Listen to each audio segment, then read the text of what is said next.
ሰላም ጤና ይስጥልን የቻናላችን ቤተሰቦች እነሆ ሰዓታችንን ጠብቀን ተገኝተናል። የአብሮነት ቆይታን እየጠየቅን ወደ ያዝናቸው መረጃዎች አለፍን። መልካም ጊዜ።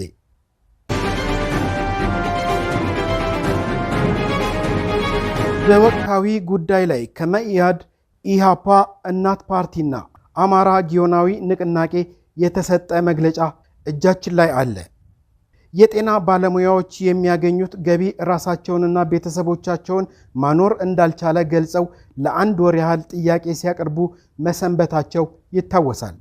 ጥያቄያቸውም የመኖርና ያለመኖር ጉዳይ እንጂ ሌላ ምንም አይነት ይዘት እንዲሁም የፖለቲካ እንደምታ እንደሌለውና ለጥያቄያቸውም እስከ ግንቦት 10 ቀን 2017 ዓ.ም ተገቢ ምላሽ እንዲሰጣቸው በሰለጠነ መልኩ በማሳሰብ ይህ ሊሆን ካልቻለ መብታቸውን ለማስከበር አጠቃላይ የሥራ ማቆም አድማ እንደሚያደርጉ መግለጻቸው ይታወቃል።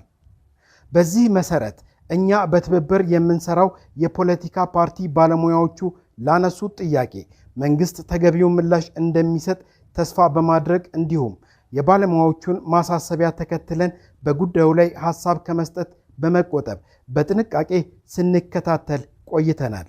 ይሁን እንጂ ጥያቄው የቀረበለት መንግስት ባለሙያዎቹ ያቀረቡትን ጥያቄ ተቀብሎ በተሰጠው ጊዜ ውስጥ አግባብ ባለው ሁኔታ መልስ ከመስጠት ይልቅ ወደ አፈናና እስራት ተሸጋግሯል። በባለሙያዎቹ በኩልም የሥራ ማቆም እርምጃ ወደ አጠቃላይ ደረጃ መድረሱን ታዝበናል። በመብት ጠያቂ የጤና ባለሙያዎችና ተጠያቂ መንግስት መካከል በውይይትና መግባባት ሊፈታ ባልቻለ የዳቦ ጥያቄ ግንባር ቀደም የችግሩ ሰለባ የሚሆነው የመንግስት ባለስልጣናትና ጥቂት የግል ሕክምና አገልግሎት ተጠቃሚ የማህበረሰብ ክፍል ብቻ ሲቀሩ 120 ሚሊዮን የኢትዮጵያ ሕዝብ መሆኑን መንግስት በአግባቡ ሊያጤን ይገባል። ቀድሞውኑም ትኩረት ተነፍጎት የተዳከመው የጤና ስርዓታችን ላይ የባለሙያው ሥራ ማቆም ሲጨመርበት በእንቅርት ላይ ጆሮ ደግፍ እንደሚሆን እየታወቀ የመንግስት እንዳላየ የማለፍ ከጤና ባለሙያዎች ጋር እልክ መጋባት መሞከርና ወደ ሌሎች አላስፈላጊ እርምጃዎች መግባት እጅጉን ያሳስበናል። የጤና ባለሙያዎቹን የዳቦ ጥያቄ ተከትሎ ባለን መረጃ በአንድ ሳምንት ውስጥ ከ80 የሚበልጡ ሐኪሞች ለእስር መዳረጋቸውን ለመረዳት ችለናል። ኢትዮጵያና መሰል የአፍሪካ ሀገራት ከድሃው በሚሰበሰብ ግብር በውድ ዋጋ ያስተማሯቸውን ሐኪሞች ወደ አደጉ ሀገራት እንዲፈልሱ በማድረግ ወይንም ብሬን ድሬን የሚታወቁና የሚወቀሱ ሲሆን ይባስ ብሎ እጅግ አነስተኛና መሰረታዊ ለሚባል የዳቦ ጥያቄ ወደ ጅምላ እስር መገባቱ ልብ ሰባሪ ነው። የጤና ባለሙያዎች በተማሩበት ትምህርት አገራቸውንና ሕዝባቸውን በቅንነትና ታማኝነት ማገልገል እንደሚገባቸው ሕዝባችንም ተገቢውን የሕክምና አገልግሎት ማግኘት እንደሚገባው እኛ የትብብር ፓርቲዎች የምናምን ቢሆንም ራሱ እየቀለጠ አካባቢውን እንደሚያበራ ሻማ ባለሙያው በተጎሳቆለ ኑሮ እየሞተም ቢሆን ሕዝብን ማገልገል አለበት የሚል እምነት ከቶንም የለንም። በዚህ መልኩ የሚሰጥ አገልግሎትም ከስም በዘለቀ ለሕዝባችን አንዳች ፋይዳ አይኖረውም። ስለሆነም አንደኛ መንግስት ለጤና ባለሙያዎች ጥያቄ ተገቢውን ትኩረት ሰጥቶ ዛሬ ነገ ሳይባል በአስቸኳይ መፍትሄ እንዲሰጥ እናሳስባለን።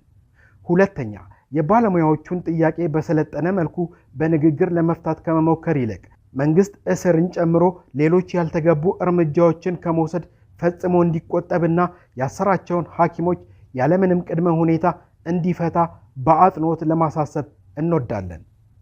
ሶስተኛ በሥራ ማቆም እንቅስቃሴው ክፉኛ የሚጎዳውን በተለይ ያለምንም አማራጭ የሚቀረውን የማህበረሰብ ክፍል ታሳቢ ያደረጉ አካሄዶች እንዲታዩ የችግሩ ግንባር ቀደም ሰለባ በሆነው ሕዝባችን ስም ተማጽኖን እናቀርባለን።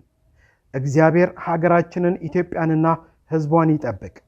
መኢአድ፣ ኢሃፓ፣ እናት ፓርቲና አማራ ጊዮናዊ ንቅናቄ ግንቦት 12 ቀን 2017 ዓ.ም አዲስ አበባ ኢትዮጵያ።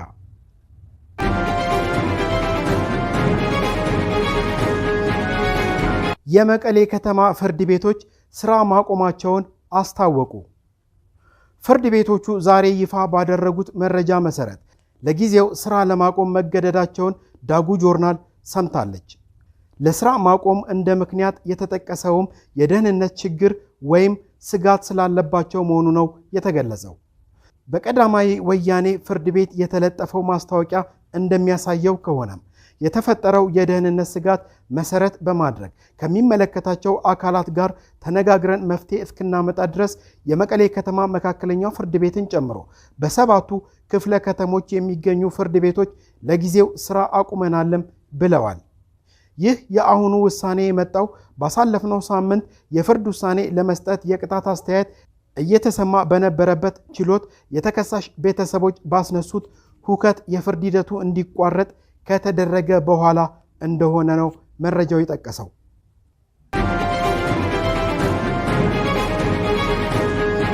ብሔራዊ ባንክ በውጭ ምንዛሪ ገበያ ስርዓት ላይ ማሻሻያ ማድረጉ ታውቋል። የኢትዮጵያ ብሔራዊ ባንክ የውጭ ምንዛሪ ገበያ ስርዓትን ይበልጥ ለማሻሻል ከዛሬ ግንቦት 12 ቀን 2012 ዓ.ም ጀምሮ የተወሰኑ የለውጥ እርምጃዎችን መውሰዱን አስታውቋል።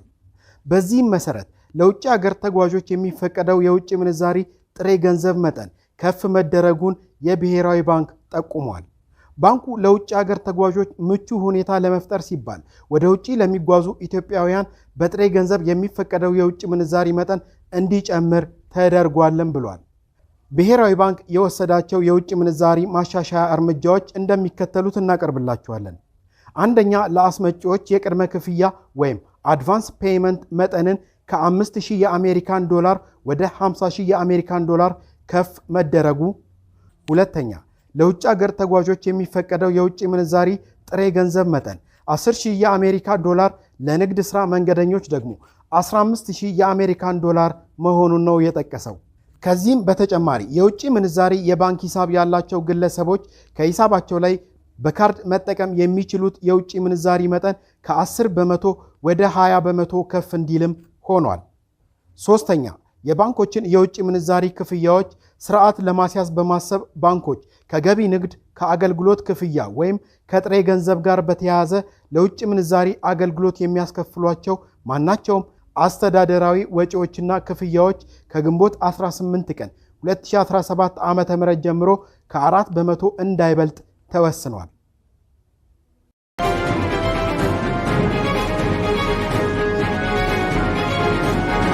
ከ21 ዓመት በታች ለሆኑ ታዳጊዎች የትንባሆ ምርትን መሸጥም ሆነ መጠቀም የሚከለክለው አዋጅ ተግባራዊ ሊደረግ መሆኑ ታውቋል። ከ21 ዓመት በታች የሆኑ ታዳጊ ልጆች የትንባሆ ምርትን መሸጥም ሆነ መጠቀም እንደማይችሉ የወጣውን አዋጅ ተግባራዊ ሊደረግ መሆኑን የአዲስ አበባ የምግብና መድኃኒት ባለስልጣን አስታውቋል። ባለስልጣኑ የምግብና ጤና ነክ ቁጥጥር ዳይሬክተር አቶ እስጢፋኖስ ጌታቸው በአዋጅ 11/12/2011 መሰረት ከ21 ዓመት በታች የሆኑ ታዳጊ ልጆች ትንባሆ ሲሸጡና ሲጠቀሙ ከተገኙ እርምጃ የሚወሰድ መሆኑን ተናግረዋል። አዋጁ ከዚህ በፊት የወጣ ቢሆንም እስካሁን ተግባራዊ አለመደረጉን አንስተው ከ21 ዓመት በታች የሆኑ ታዳጊ ልጆች ትንባሆ ሲሸጡና ሲጠቀሙ ከተገኙ እስራትን ጨምሮ ሌሎች እርምጃ እንደሚወሰድባቸው ገልጸዋል። ከዚህ ቀደም የወጣውን አዋጅ ተግባራዊነት ላይ ክፍተት እንዳለበት የተገለጸ ሲሆን ከዚህ በኋላ እንደሚተገበርም አንስተዋል። ቁጥጥር በማድረግ በአዲስ አበባ የጤና ተቋማት፣ የሕዝብ መሰብሰቢያ ስፍራዎችንና የመንግስት መስሪያ ቤቶችን ሙሉ በሙሉ ከትንባሆ ጭስ ነፃ ለማድረግ እየተሰራ መሆኑንም ተናግረዋል። ከተማዋን ከትንባሆ ጭስ ነፃ ለማድረግና የነዋሪዎቿን በተለይም የወጣቶችን ጤና ለመጠበቅ እየተካሄደ ያለው ዘመቻ አካል ነው ሲሉ ተደምጠዋል።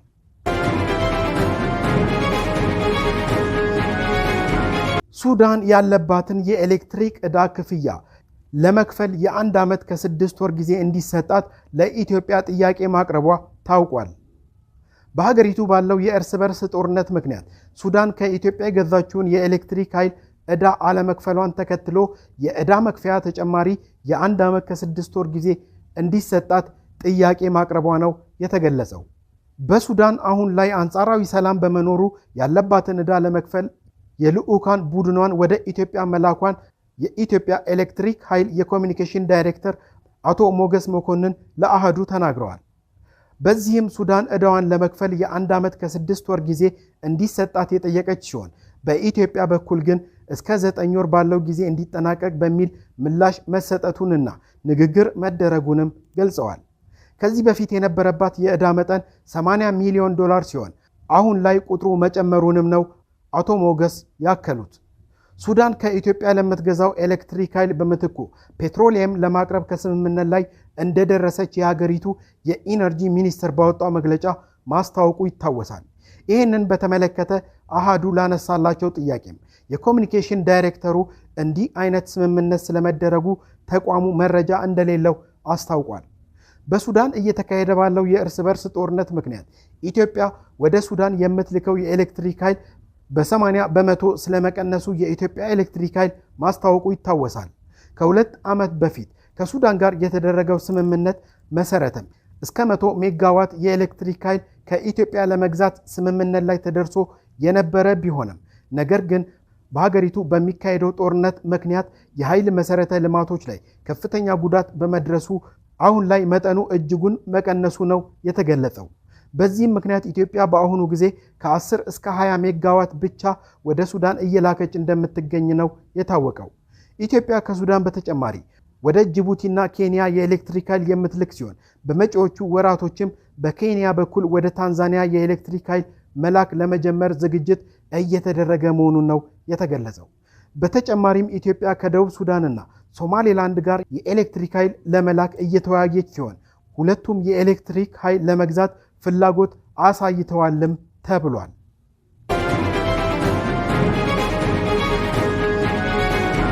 የሶሪያ የኢኮኖሚ ማዕቀብ መነሳቱ ተሰምቷል። የሶሪያ የቀድሞ መሪ በሽር አልአሳድ ከስልጣን መውረድን ተከትሎ የአውሮፓ ህብረት በሶሪያ ላይ የተጣለውን ከፍተኛ የኢኮኖሚ ማዕቀብ ለማንሳት ስምምነት ላይ መድረሱ ነው የታወቀው።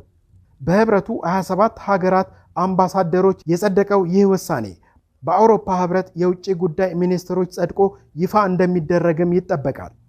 በቅርቡ አሜሪካ በሶሪያ ላይ የተጣለውን ማዕቀብ ለማቃለል የወሰደችው እርምጃና የህብረቱ ውሳኔ በሀገሪቱ የፋይናንስ መረጋጋትንና መልሶ ግንባታን ለመደገፍ እገዛ እንደሚያደርግ ተገልጿል። በፈረንጆቹ 2012 እና 2013 በሶሪያ የባንክ የትራንስፖርትና የኢነርጂ ዘርፎች ላይ ያነጣጠሩ ማዕቀቦች ተጥለው እንደነበር ይታወሳል። በመሆኑም አዲሱ ስምምነት የሶሪያ ባንኮች በዓለም አቀፉ ስርዓት ውስጥ እንዳይገቡ የሚገድበውንና የሀገሪቱ የማዕከላዊ ባንክ ንብረቶችን የሚያግደውን ውሳኔ ያነሳል። በአንጻሩ የጦር መሳሪያ ገደቦችና ሌሎች ማዕቀቦች ባሉበት እንደሚቀጥሉ መገለጹን አልጀዚራ ዘግቧል። አዲሱ የሶሪያ መንግስት መብቶችንና ዲሞክራሲያዊ ማሻሻያዎችን ማስከበር ካልቻለ ግን ማዕቀቡ ወደ ነበረበት ሊመለስ እንደሚችል የህብረቱ አባል ሀገራት አምባሳደሮች አስጠንቅቀዋል። ውሳኔውን በደስታ እንደተቀበሉት የገለጹት የሶሪያ የውጭ ጉዳይ ሚኒስትር አሳድ አልሻይባኒ ለብሔራዊ መልሶ ግንባታ ብሎም ዓለም አቀፍ ኢንቨስትመንትን ለመጋበዝ ታሪካዊ ዕድል መሆኑን አክለው ገልጸዋል።